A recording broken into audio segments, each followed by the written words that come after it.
जय श्रीमन नारायण गुरु जी। जय श्रीमन नारायण। एक छोटा सा क्वेश्चन है मेरा। जैसे घर है, घर में छोटा सा मंदिर रखते हैं, उस मंदिर में आपका फोटो तस्वीर लगा सकते हैं हम?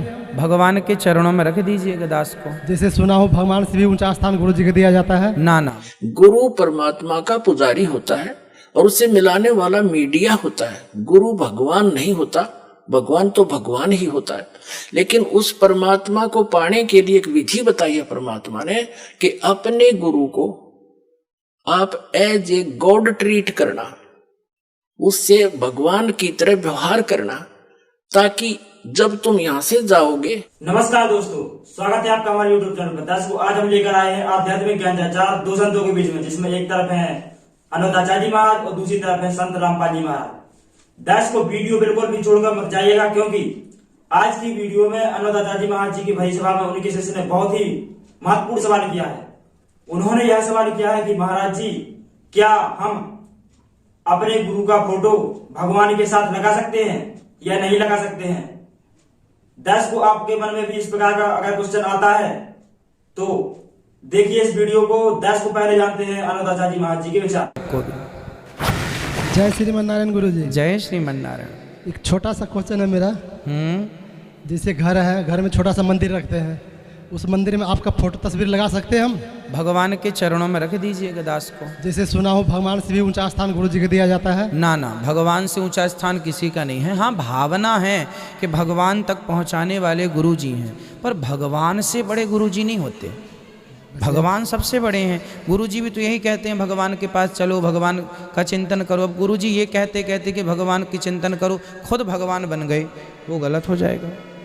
गुरु जी हम जैसे तुच्छ प्राणी भगवान के चरणों की धूल भी नहीं हैं, इसलिए गुरु को चरणों में रहने दो भगवान के। और गुरु यही कहेगा आपसे, जब आप भगवान का चिंतन करेंगे, सच्चे मन से स्मरण करेंगे ना, तो हम प्रसन्न होंगे कि भक्त सही है, सही रास्ते पर चल। जब आपको भगवान मिल जाएंगे तो और भी प्रसन्न होंगे हम। फिर हमारे भगवान की तरफ से नंबर और बढ़ जाएंगे कि भाई तुम्हारी तरह तुम्हारा चेला हमारे पास आया है, अब तुम अच्छे हो। तो भगवान की कृपा होगी, और भगवत कृपा इसी को कहते हैं। नारद जी के नंबर बढ़ गए, नारद जी के दो चेले अच्छे हो गए, निकल गए, एक ध्रुव जी एक प्रहलाद जी, दोनों नारद जी के चेला हैं। तो नारद जी और बढ़िया हो गए, नंबर बढ़ गए उनके। तो भगवान जब चेला आगे बढ़ जाता है ना, तो गुरु को बड़ी प्रसन्नता होती है। और आगे तभी बढ़ेंगे जब आप भगवान की ओर चलेंगे। अब गुरु को ही भगवान मान लेंगे, बहुत लोग मान लेते हैं, वो सब गलत है।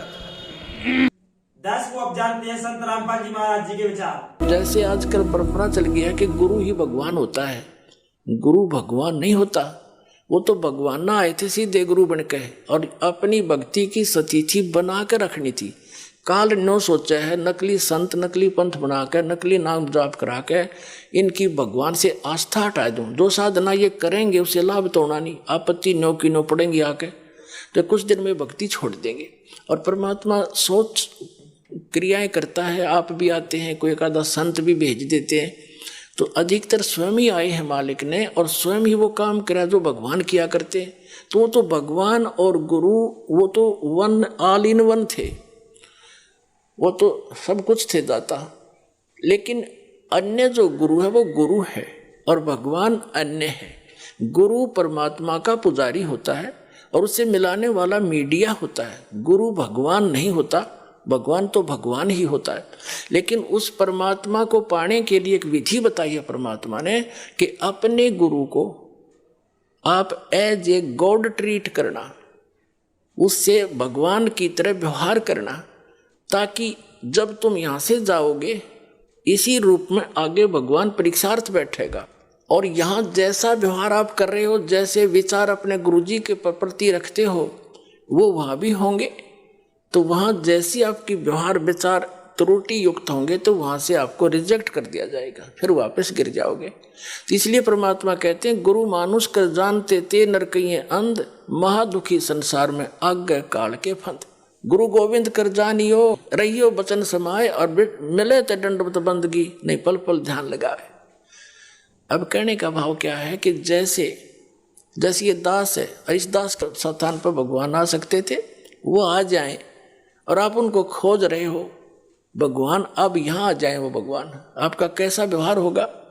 जैसा इस दास के प्रति आपका है, अब उस परमात्मा के प्रति जो आपका भाव बनेगा और वो भाव इस दास के प्रति नहीं है तो वहां भी नहीं बनेगा आपका फिर उसके प्रति।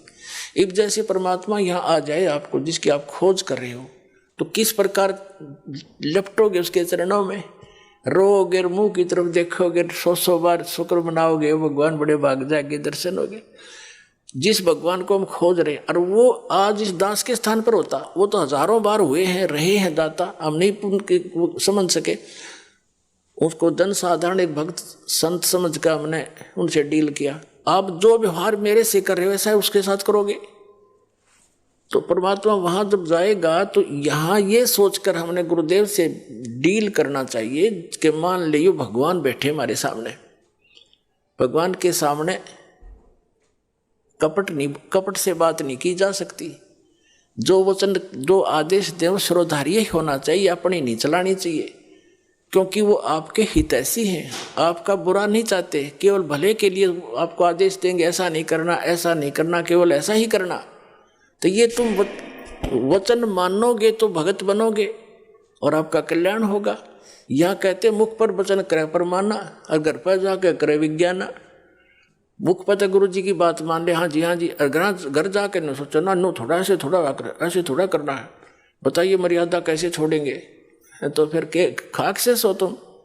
जो गुरु वचन पर डट गए कट गए फंद 84 के, भाई जो गुरु वचन पर डट गए कट गए फंद 84। तो गुरु, वो तो गुरु रूप में आए थे मालिक ही, लेकिन दास गुरु रूप में मालिक नहीं, उस मालिक का दास समझो। लेकिन गुरु को भगवान के तुल्य मानने से आपकी समस्या हल होगी, नहीं तो होए को नहीं। जैसे एक मैथमेटिक्स का, एक गणित का प्रश्न होता है ऋण का, उसमें मूलधन ज्ञात करना होता है। तो मूलधन तो होता करोड़ों रुपए में, अरबों में। उस अरबों करोड़ों वाले मूलधन को प्राप्त करने के लिए मानना पड़ता है, मान लीजिए मूलधन 100 रुपये। वो मूलधन 100 रुपये होता नहीं, लेकिन उसको मूलधन मानने बिना वो करोड़ों अरबों वाला मूलधन आपको मिल नहीं सकता। तो जो परमात्मा है वो तो परमात्मा है, वो तो समर्थ है, लेकिन उस समर्थ को पाने के लिए इस दास को आपने मानना पड़ेगा मूलधन, यानी गुरु मान ले भगवान।